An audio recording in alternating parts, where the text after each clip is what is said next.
This is Mike from fearshop.com. Make sure you like this video and leave your comments. Also, subscribe to the channel and hit that bell to set up notifications so you know when the next video drops.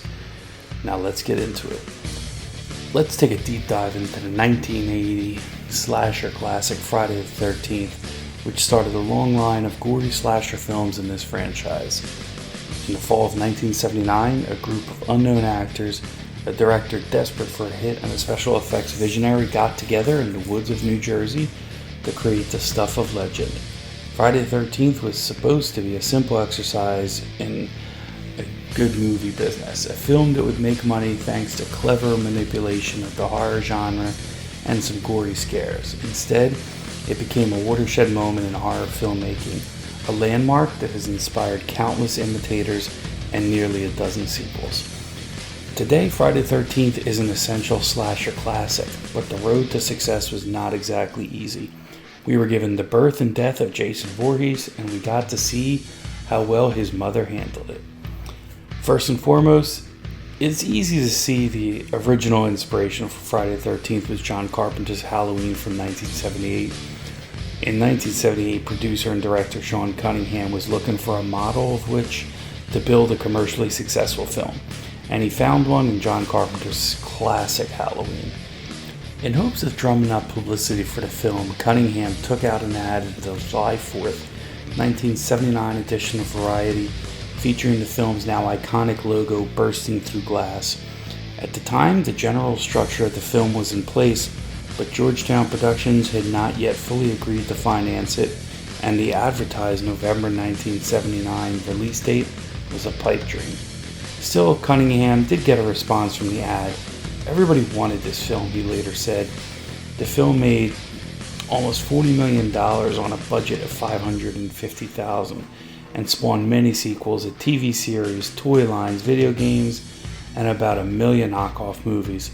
I guess Cunningham was right that everybody wanted the film. On opening weekend, the film reportedly grossed over 10 times the production costs. The film was also nominated for a Razzie for the worst movie of the year, although ended up being one of the biggest moneymakers of the year. The producers of Friday the 13th also produced the Friday the 13th TV show, even though it had nothing to do with the movies whatsoever. Victor Miller's working title for the script was Long Night at Camp Blood. Most people know this, but John Carpenter's Halloween was the original inspiration for Friday the 13th. As I mentioned, Cunningham was desperate for a hit, so instead of reinventing the wheel, he was looking for a model on which to build a commercially successful film. The two films ultimately don't share much other than the very broad slasher tropes, but Cunningham says he was very influenced by the structure of Carpenter's film. While the Halloween movies have lots of music, the Friday the 13th movies have very little music. In fact, there was a decision made by Henry Manfredini to only have music in the movie when the killer was present. That's why there are only brief, quick moments of music in the beginning, but the climax is wall-to-wall music. Friday the 13th was not only inspired by both Halloween, but also by Meatballs, a teen sex comedy set in a summer camp which had come out the year before. Both big hits focused on the youth market. The location for the film is the now iconic Camp Crystal Lake. But did you know that Camp Crystal Lake is actually Camp Nobi Bosco, a fully operational camp that the cast and crew were granted access to after summer camps was out for the season in 1979. It is still in use today, and I have a website you can look up. Not much has changed. It's a Boy Scout camp. For what it's worth, the Boy Scouts have a sense of humor about the camp's history, and you can find movie-related memorabilia on site. Most of the location and set were already there. The crew only had to build the bathroom set. Because the camp was closed during filming and situated in the deep New Jersey woods, the cast and crew didn't see much outside interference, but it turned out they had a very famous neighbor, rock star Lou Reed, who owned a farm nearby. We got to watch Lou Reed play for free right in front of us while we were making the film, Sandman Richard Murphy said. He came by the set, we hung around with each other, and it was just a really great guy. While most of the cast and crew stayed at local hotels during filming, some of the most dedicated, including Tom Savini and Tasso N. Stravicus, stayed at the actual campsite. They had Savini's Betamax VCR and only a couple of movies, such as Barbarella from 1968 and Marathon Man from 1976, on videotape to keep themselves entertained, so each night they would watch one. To this day, Savini says he can recite those movies by heart. There is a township named Voorhees, New Jersey, which is about 8 miles away from Haddonfield, New Jersey, which was the inspiration for a fictional town where Halloween took place. The documentary, Halloween 25 Years of Terror in 2006, shows a picture of a road sign that lists Voorhees right under Haddonfield. The township was named for Foster McGowan Voorhees, the governor of New Jersey from 1899 to 1902. The surname Voorhees is of the Dutch heritage and is also a common family in New Jersey. Tom Savini was one of the first crew members on board for the film because the producers idolized his special makeup effects in Dawn of the Dead in 1978. Everyone thinks of Kevin Bacon as the big star in the original Friday the 13th. There is no doubt he is now the biggest star, but he was not the biggest star at the time of shooting. Kevin Bacon had not done much prior to Friday the 13th apart from things like a small role in Animal House. At the time, the film's biggest star was Harry Crosby, son of then recently deceased legendary singer Bing Crosby, who played Bill. Many say that this was another riff off of Halloween and how they chose Jamie Lee Curtis, the daughter of Janet Leigh from Psycho fame, to play the lead.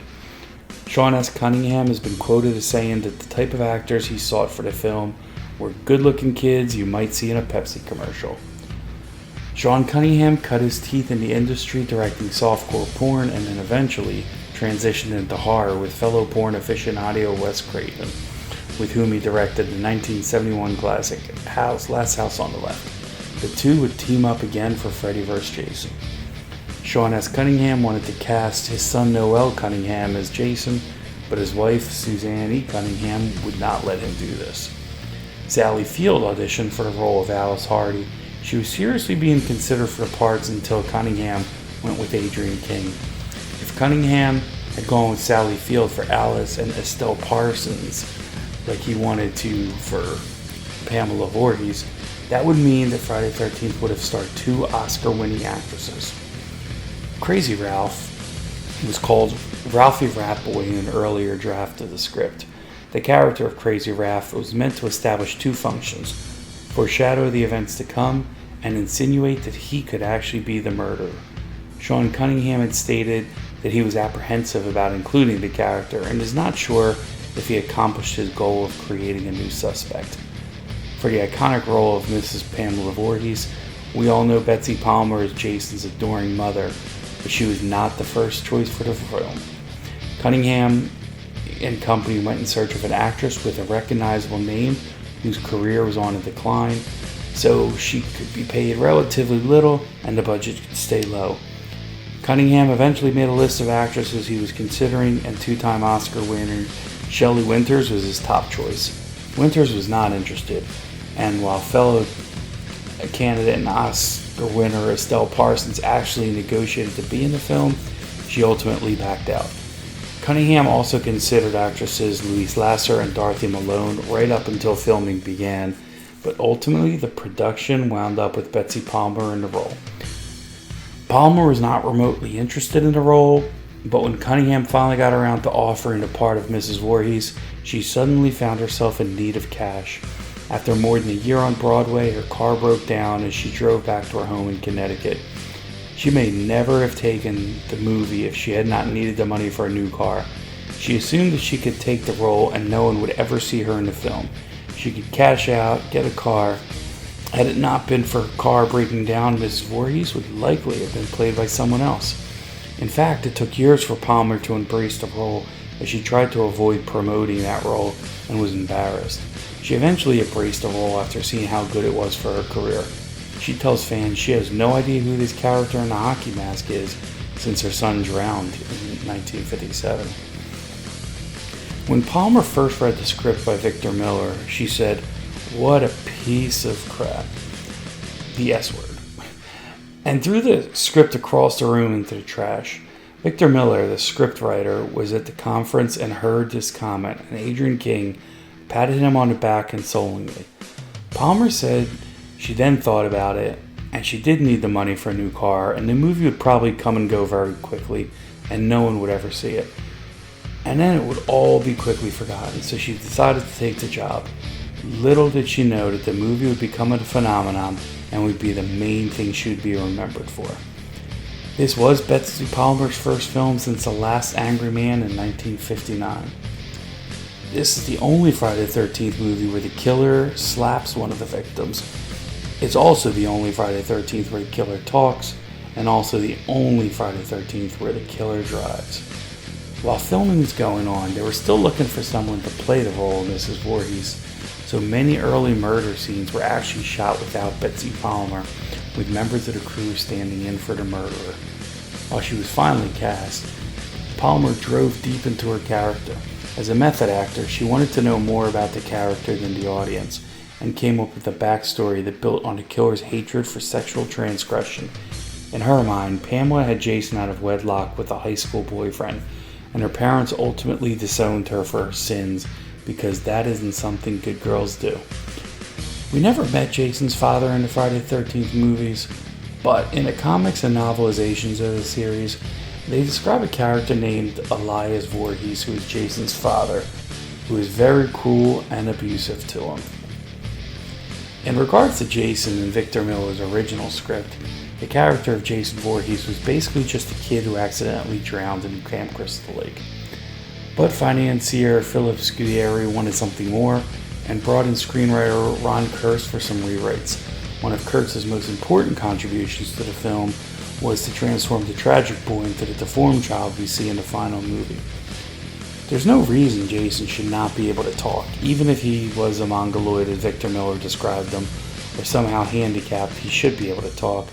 The only time we hear him talk in the entire series is during the flashback sequence in part 1, where Pamela describes his drowning, and we see him waving his arms, shouting, "Help, help." For some reason, for the whole rest of the series, he stays silent, and we never learn why. Jason's not mentioned by name until 1 hour and 16 minutes into the film. Jason appears in part 1 in flashbacks and dream sequences only. He appears for the first time in present day at the beginning of part 2. When composing the score for the film, composer Henry Manfredini was looking for a distinctive sound to identify any point when the killer appeared in the scene. When he first saw a print of the film, he heard Mrs. Voorhees imitating Jason saying, "Kill her, mommy," and decided that was the key. So he took 2 syllables for the line of dialogue, spoke them to himself, and made the iconic sound. Kit was taken from kill and ma was taken from mommy. He spoke those sounds and ran the microphone through an echo machine, and it came out like you hear it today. Every time there's a scene from the perspective of the stalker, that part of the score is played. It was the 18th highest grossing film that year, facing stiff horror film competitions from such high profile releases such as The Shining, Dressed to Kill, The Fog, and Prom Night. The story of who invented the final scare in the film, in which a deformed Jason bursts out of the lake and grabs Alice, played by Adrienne King, from her canoe, is disputed. Victor Miller, Tom Savini, and uncredited screenwriter Ron Kurtz all claim credit for it. Kurtz because he claims to be the one who made Jason into a creature, and Savini because he claims the moment was inspired by a similar final scare in Carrie. Whatever the case, it left a lasting impression. Screenwriter Victor Miller has never seen the sequels because he has a major problem with Jason being the villain. He framed Pamela Voorhees as the mother he never had, a woman who tirelessly professed her love in her own crazy way. When the film became a hit and the inevitable sequel featured Jason as a new killer, Miller was disappointed. He felt that the best part of his screenplay was the fact that a mother figure was a serial killer, working from a horribly twisted desire to avenge the senseless death of her son Jason. Jason was dead from the very beginning. He was a victim, not a villain. But Miller took motherhood and turned it on its head. Producer Steve Miner originally thought it was an idiotic idea to bring Jason back in sequels. "He wasn't your villain, he's just a figment of someone's imagination," he said. Despite this, he went on to direct the next 2 Friday the 13th movies starring Jason as a villain. Sean S. Cunningham refused to direct the sequel, because he did not like the Jason comes back from the dead storyline that the studio is pushing on him. He said it was too stupid and it would not work. He now admits he was wrong. As the series flourished afterwards with Jason as the villain, and Jason has become one of the icons of horror films. While Friday the 13th is known for having brutal kills, it feels much more tame when looking at the series in its entirety. Some of the kills are still awesome though. Perhaps the most iconic death in the film occurs when Jack, played by Kevin Bacon, is killed with an arrow shoved through his throat from underneath the bed he's lying on. It's a brilliant special effects moment, and was also the most complex death scene in the film. To make it work, Bacon had to crouch under the bed and insert his head through a hole in the mattress. Then, a latex neck and chest appliance were attached to give the appearance that he was actually lying down. Getting the setup right took hours, and Bacon had to stay in that uncomfortable position the entire time. For the final moment, Savini, who was under the bed with Bacon, would plunge the arrow up and through the fake neck, while his assistant, also under the bed, operated a pump that would make the fake blood flow up through the appliance. To further complicate things, the crew needed someone to stand in for the killer's hand as it held Bacon's head down, and they settled on still photographer Richard Fury. So after hours of setups and latex building and planning, it was finally time to shoot the scene. When the moment of truth came, the hose for the blood pump disconnected. Knowing that he basically only had one take, otherwise they'd have to build a new latex appliance and set everything up again, Stravakis grabbed the hose and blew into it until blood flowed out, saving the scene. For the scene in which Bill, played by Harry Crosby, is killed by multiple arrows, one of which lands in his eye, Tom Savini used a fake blood formula that included a wetting agent called PhotoFlow, which was supposed to make the fake blood soak into clothes and look more realistic. Unfortunately, PhotoFlow is not an ingredient used for safe blood, meaning blood that's going to make contact with an actor's face. For the arrow in the eye moment, a latex appliance was applied to Crosby's face along with the blood. As the scene was shot, the blood welled up into Crosby's eyes, causing intense pain when the appliance was removed. Crosby had to take him to the hospital for treatment, but was ultimately fine. Savini and Cunningham have said in interviews that Barry and Claudette's killing at the beginning, which is off-screen and only hinted at, is meant to be coy to throw the audience off for the brutal killings that would follow. Here is something interesting about the franchise. Many of the characters in this franchise, including the killer in Part 1, have triskaidekaphobia, that is the fear of Friday the 13th. There are only 2 occasions in any Friday the 13th film where kids campers are actually shown. The kids in the introduction to Part 1 and the kids featured in Part 6. In Part 2, the plot takes place before the campers arrive, and all the other movies do not involve the camp at all. The stories just revolve around Crystal Lake itself. The MPAA told the producers of Friday the 13th to scale back on the gore for the sequel, since they regretted the amount of gore that had gotten through the original. There was some subsequent critical backlash that occurred because of that. That is why Part 2 is much less gory than Part 1. In regards to critical reviews, Gene Siskel hated this movie so much that he gave away the ending in his review. He and Robert Ebert also slammed it in a special edition of Siskel and Ebert called The War on Women, which focused on misogynistic slasher movies. All of this just boosted ticket sales. In his review, Gene Siskel famously called director Sean Cunningham one of the most despicable creatures that has ever infested the film industry.